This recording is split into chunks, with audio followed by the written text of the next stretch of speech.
coming to you live for the Built for Tough Studio. Boomer Esiason, Greg Giannotti, it's Boomer and Gio on the Fan, simulcast across the country on CBS Sports Network, and wherever you are in the free Odyssey app. Good Tuesday morning. Boomer is back, and what a morning to be back.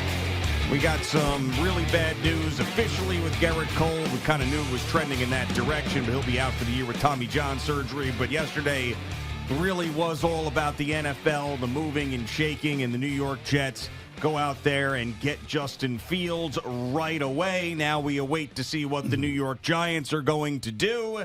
Is it going to be Aaron Rodgers? Is it going to be Russell Wilson? Is it going to be someone else? And then, of course, the draft is after that. Good morning, Boomer. Good to have you back. How are you? Yeah, good, G. I am absolutely great. Nice little vacation down to the Dominican Republic to play a little golf. Yes. And this is always the annual trip that I take, and I come back as a victor. Oh, and right. I feel great about that, and I feel great about a golf game that I hadn't played since October, and really enjoyed being down there. Teeth of the Dog is the famous golf course that is down where I go every year, Yeah. Casa de Campo. That is being redone. So it was closed, but they have 4 of the golf courses, and it was just absolutely tremendous trip. Weather was awesome, and I couldn't actually be happier. You know what I mean? Great. Because that's exactly what you need a 5-day break for. Yeah, you sent me some pictures. I was happy for you. I wasn't even jealous. Yeah. So that's a progress for me. So I'm glad to hear you went down there and won, too. Yeah. I actually sent you some pictures, said, I'm not thinking about you. And I wasn't. But, it was a great trip. And I wanted to be back today because, obviously yesterday being the start of this tampering period and everything that was going on, these contracts can't be signed just yet. But almost every one of the contracts that we've heard about will all be signed, sealed, and delivered. And then for Aaron Rodgers, he will be released on Wednesday. And there are a few people or a few players that are in that category. And then once they get released, they'll have another tranche of free agents, if you will.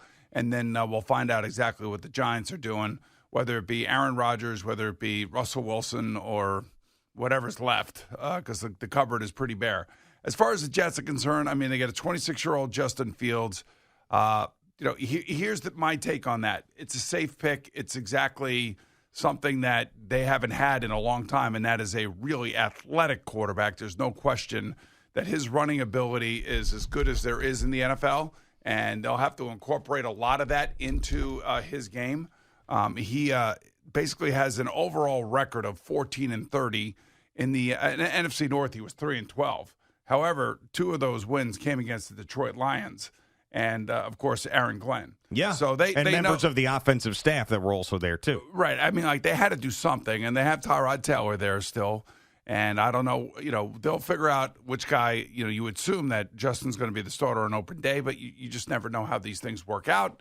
And it's going to be up to the Jets to put him in a situation where he can succeed. Now, if I had to give you the checks against Justin Fields, I would say the checks against him are decision-making, how long it takes him to make a decision, and you can't wait for guys to be open. You have to throw them open in this league, and this is something that he has been incapable of doing since he's been an NFL quarterback. The strengths are he's got a cannon for an arm. He's an incredible athlete. I think he's a very likable player. In other words, the team will like him in the locker room. But there are going to be very frustrating moments for him. And I think Pittsburgh Steelers fans could tell you the same thing. Because, when they benched him, he was 4-2. Yeah. And he had a bunch of really good games in there. And he had some, high passing games. In other words, a lot of completions, a lot of yards.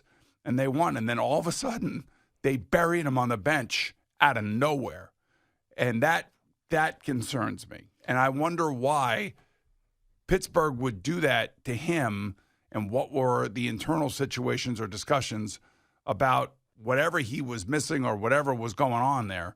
Because I looked at those numbers. I figured, okay, I remember watching a couple of early games. He threw for over 300 yards in one of those games. And I was thinking, maybe he did find a second gear and maybe he found a home. And I know the Steelers wanted him back. But, the Steelers with adding DK Metcalf, whoever their quarterback better be, and maybe it will be Russell Wilson and he'll be reunited with his former teammate.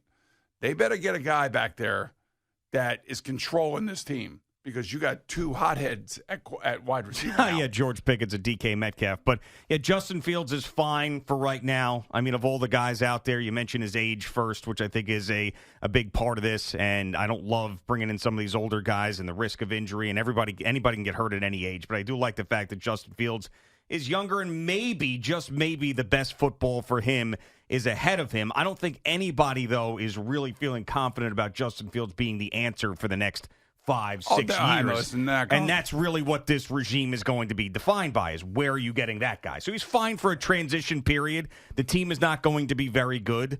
They may be able to be around 500 if things end up breaking their way, but this is really an organizational transition period. I would say that if they get a new coach bounce, if Aaron's able to give them a little bit more confidence, treat them a little bit differently, give them a little bit more competitive desire and fight, then maybe just kind of like what Brian Daboll did for the Giants. I'm not saying that they're going to make the playoffs. I don't think they're going to make the playoffs. I don't think they're going to be close to making the playoffs, and I wouldn't be surprised if they pick in the top 5 next year's draft. And if they did, that would be the expectation. If they didn't, then that would be kind of a stunner that they played better than 500 football. Maybe they end up 9-8. I don't. We still have to see how the rest of the roster is going to fill out. And then when you think about like what Buffalo just did, what New England just did within their own division, those two teams, and I think New England just absolutely hit it out of the park in terms of free agency. Now, you can't really build your team totally with free agency, but for what the New England Patriots needed and what Mike Vrabel wanted, he's building a team in his vision, which is going to be defense first, and then let Josh McDaniels figure out how to make Drake May into the next Tom Brady. Yeah, and there's been examples of guys that I didn't think were going to be very good at all after they started off in places that kind of put them through the NFL meat grinder. And Sam Darnold ended up having a season last year that got him $100 million from the Seahawks. Geno Smith, who gets traded to the Raiders, he was another guy who had a career resurgence because he ended up in the right place. So, I mean, I think that there's like a 10% chance that Justin Fields turns into the next one of those guys. Yeah, I mean. But like Aaron Rodgers wasn't going to do that for them for very long. Kirk Cousins wasn't going to do that for them. Russell Wilson wasn't going to do that for them. So, as far as the guys that were out there, I mean, I'm not thrilled about Justin Fields. I think we're going to see a lot of bad football, a lot of bad throws, a lot of frustrating 3rd and 12s where he's not going to convert. But what are the Jets supposed to do? I mean, this is what they're supposed to do. Exactly. Yeah, so, I mean, it fits exactly what they should be doing. I think everybody should feel decently about it. But, accuracy issues, late on the throw issues, all those little things that, befuddle quarterbacks and coaches and really make you wonder, how a guy like this, ended up as a first-round pick. Just because a team had a reach, a team needed a player, and it didn't work out. And that's the way the Bears feel about Justin Fields. A little shocking that Pittsburgh didn't want him, but I guess they didn't want to go to the number that the Jets went to, and the Jets were desperate. They had to have an alternative to Tyrod Taylor just in case.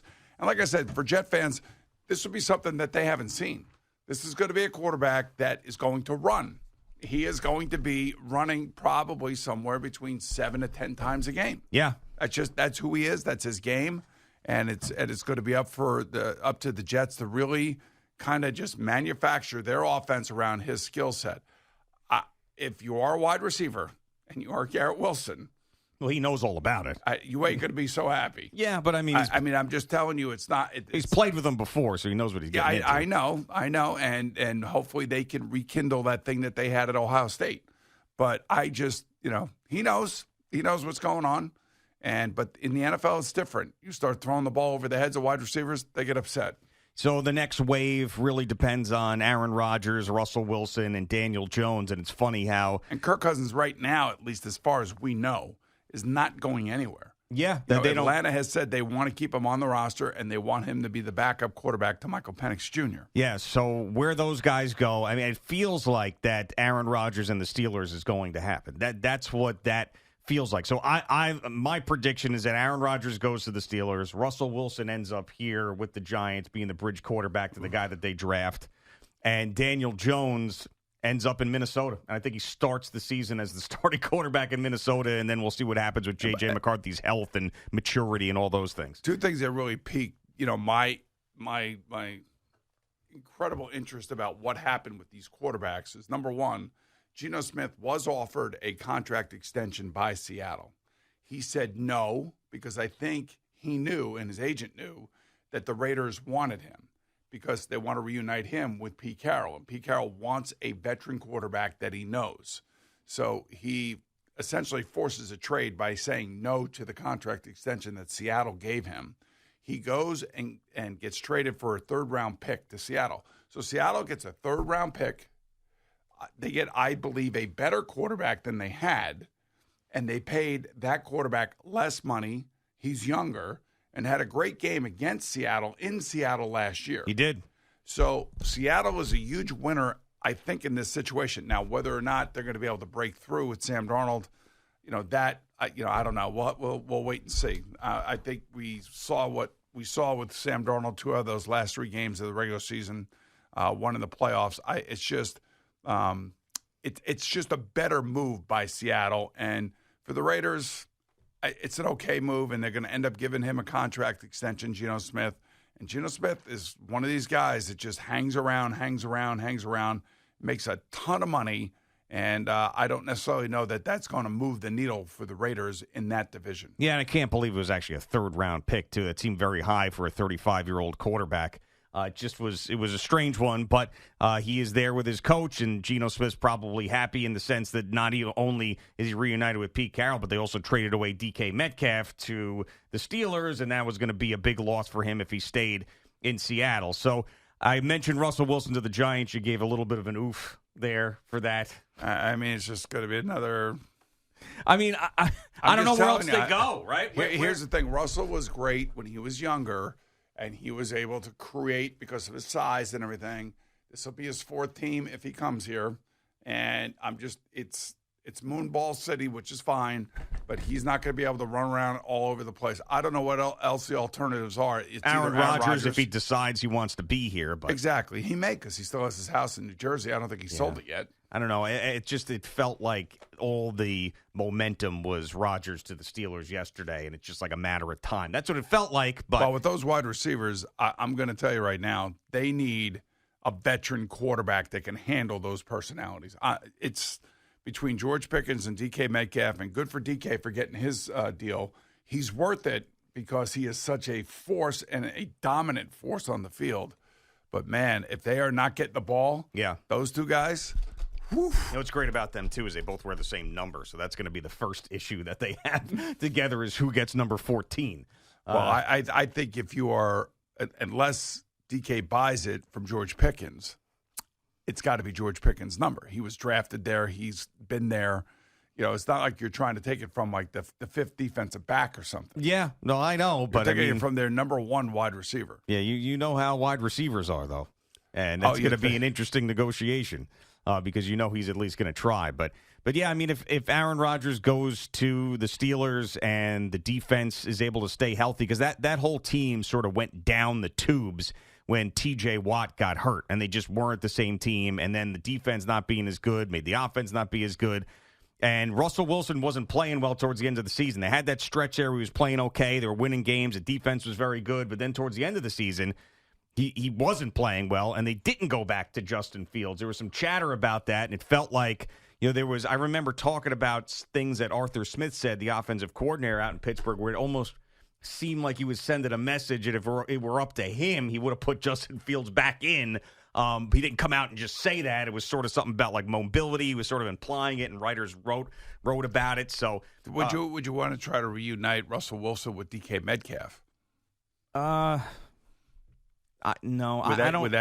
I feel like they're done with that. Like I think they saw what they saw last year. Yeah, so now the Giants are going to see what the Pittsburgh saw, what Denver saw. But Pittsburgh's trying to win this year. Like they feel like they've got a team. Like they went out and traded for a wide receiver, gave him a big contract. They went to the playoffs, which really doesn't happen very often with the Steelers. No, it doesn't. It's very rare. So, and then they also, they went to the playoffs last year. There's pressure on them to win a playoff game. So what they're trying to do is get better. What the Giants are trying to do is just throw somebody in there that could potentially win a couple games, keep this thing together while the young quarterback that they draft gets ready to play. So that's really what they need out of Russell Wilson. And whatever else is out there, like it's either going to be Aaron Rodgers, Russell Wilson, Kirk Cousins going to stay in Atlanta. I don't know. What else do you do? I mean, Carson Wentz, Jimmy Garoppolo staying in L.A. Just it leads me, the other signing that I absolutely loved for the team who signed the player was, of course, the Rams and Davante Adams. Yeah. That is great for Matthew Stafford, and that is great for Davante Adams. Yeah.